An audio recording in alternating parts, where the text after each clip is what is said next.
अस्सलाम वालेकुम, welcome back to my YouTube channel. काफ़ी अरसे बाद मैं वापस आया हूँ अपने चैनल पे क्योंकि वर्ल्ड कप आ गया। वर्ल्ड कप का भी ओवरव्यू दे देते हैं कि जो क्वालिफायर्स हैं वो कंप्लीट हो गए हैं। दो टीम्स जो हमारे ग्रुप में आई हैं वो है जिम्बाब्वे और नीदरलैंड्स। दूसरे ग्रुप में जो दो टीम्स क्वालिफाई की हैं वो है श्रीलंका और आयरलैंड। बहुत ही हार्ड लक हुआ है ये वेस्ट इंडीज़ के साथ। उनकी परफॉर्मेंस बिलो पार थी इन क्वालिफायर्स में, जिसकी वजह से वो आज नॉकआउट हो गए हैं। आयरलैंड की तरफ से आउट क्लास परफॉर्मेंस थी। स्टर्लिंग ने जिस तरह आके उनके दोनों ओपनर्स ने इतनी तेज़ क्रिकेट खेल के एक इंटेंट शो किया जिससे उन्होंने मैच जीता है और अपनी जगह बनाई है। दूसरे ग्रुप में नामीबिया के लिए एक बहुत बड़ा ये हार्ड लक था। डेविड विजे जो 5 आउट हो गए थे, उनके 4-5 आउट हो गए थे 40-50 रन में, और डेविड विजे एंड तक चेज़ को लेके गया। 146 का टारगेट था और वो बिल्कुल आखिरी ओवर में जहाँ पर मैच को इतना क्लोज लेके बाउंड्री के पास उनके कैच हुआ है, जिसकी वजह से वो टूर्नामेंट से बाहर हो गए हैं। और बहुत ही हार्ट ब्रेकिंग था क्योंकि they were hoping that they would qualify for the next round, but unfortunately they are out of the tournament and they have to pack their bags. और जो अभी सबसे ज़्यादा जिस मैच को हाइप मिली हुई है वो संडे को है,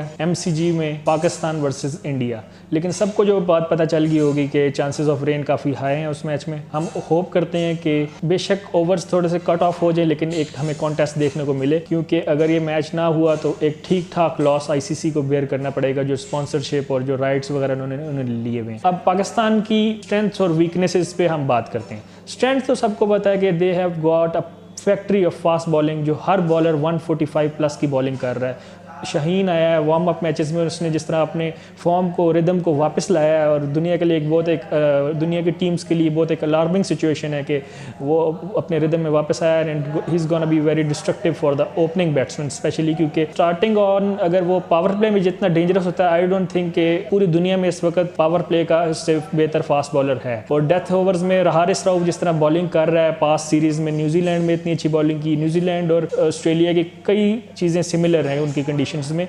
और उसके अलावा नसीम शाह काफ़ी इंप्रेसिव रहा है एशिया कप में भी। और उसके अलावा जो यंग जनरेशन है, वसीम जूनियर काफ़ी इंप्रेसिव बॉलिंग की, हसनैन और ये बाकी सारे। तो ये हमारी स्ट्रेंथ है कि हम किसी भी टीम को एक्सपोज कर सकते हैं उनकी वीकनेसेस को, और उनके ऊपर टारगेट और अटैक कर सकते हैं। दूसरी जगह जो वीकनेस है बैटिंग में, सारे यही कह रहे हैं कि मिडिल ऑर्डर मसला है, मिडिल ऑर्डर का मसला है, मिडिल ऑर्डर का मसला है। मेरी राय थोड़ी सी डिफरेंट है। मेरी थोड़ा अनपॉपुलर ओपिनियन है कि जो मसला है वो हमारे ओपनर्स का है। ओपनर्स नो डाउट दोनों टॉप क्लास बैट्समैन हैं। रिजवान, बाबर आजम कंसिस्टेंट परफॉर्मर्स हैं, एवरेज उनकी अच्छी है, 50s करते रहते हैं रेगुलरली हर सीरीज़ में, लेकिन इंटेंट की थोड़ी सी कमी महसूस होती है। T20 फॉर्मेट आपको कंसिस्टेंसी से नहीं जीते। आपकी अच्छी एवरेजेस हों इसका मतलब ये नहीं कि आप अच्छे प्लेयर्स।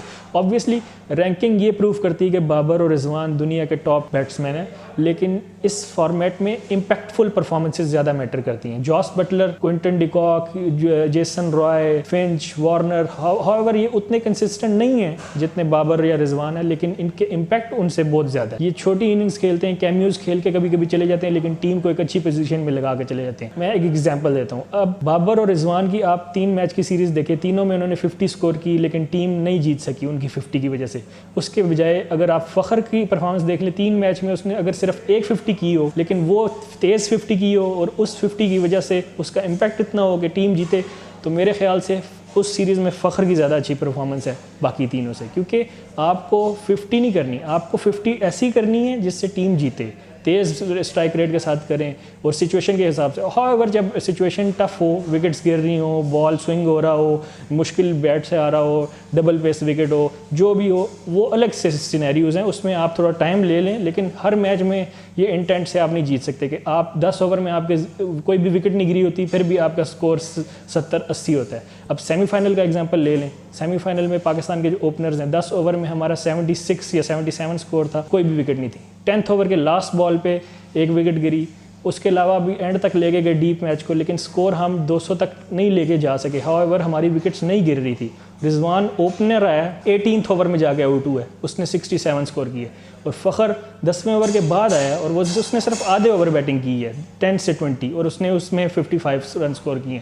तो ये फ़र्क दिखाता है माइंडसेट का, और ये इंटेंट हमें इंप्रूव करना होगा, पावर प्ले को सही तरह यूटिलाइज़ करना होगा। सारे लोग यही कहते हैं फ़खर को दायरा खिलाना चाहिए, 6 ओवर्स दायरे के, वो बहुत ज़रूरी है, क्योंकि दायरे में अगर आप बाउंड्रीज़ उनके ऊपर से बस आपने टपाना होता है बॉल को और बाउंड्री मिल जाती है। रिजवान और बाबर का इंटेंट उस तरह नहीं है बाउंड्रीज मारने वाला। अगर आप बॉल खेलने से पहले ही माइंड बना लोगे कि मैंने रोकना है, टाइम लेना है, तो आप बैड बॉल को भी पनिश नहीं कर पाते। तो ये थोड़ा इंटेंट इंप्रूव करना होगा, शॉर्ट पिच बॉलिंग पे हम स्ट्रगल करते हैं, उस पर थोड़ा वर्क करना होगा क्योंकि बाउंस यहाँ पर बहुत होगा। ये एक प्रॉब्लम है कि हमारी विकेट्स लॉस नहीं भी हो रही होती फिर भी हमारा जो सा एवरेज है, करंट रन रेट है वो लो होता है। इसको हमें तेज़ करना पड़ेगा, बाउंड्री स्कोर करनी होगी। मैथ्यू एडन टीम में आया, उसका थोड़ा पॉजिटिव इम्पैक्ट ज़रूर होगा। सो होप कि Pakistan cover up all the departments in which they are lacking and we see a great contest versus India. Keep subscribing, good bye.